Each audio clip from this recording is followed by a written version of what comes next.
usiweke chuki, wivu wa maendeleo. Wivu ukiweka chuki utaifanikiwa. Weka wivu wa maendeleo kwake, jitume na yeye, unaweza fika kutumia yeye, sio kwa maana kupea nguvu. Watu wanamjua yeye kwa sababu yeye shakuzidi, wanakuja kujua na wewe, na kumbe una vitu ambavyo watu yeye hana, napata nafasi yako pia. Kwa siri ya kwanza uvumilivu, siri ya pili kujituma, siri ya tatu heshima. Nimekuona siku chache, lakini nimekuona una heshima sana. Heshima hiuzi.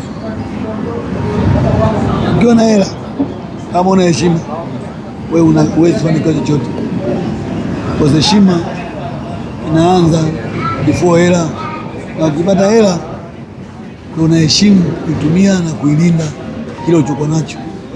Lakini kama una heshima afu upate hela, ndio unataka watu wengine wapige makofi watu wanatukana wazazi wao, wanapata laana kwa sababu hawana heshima.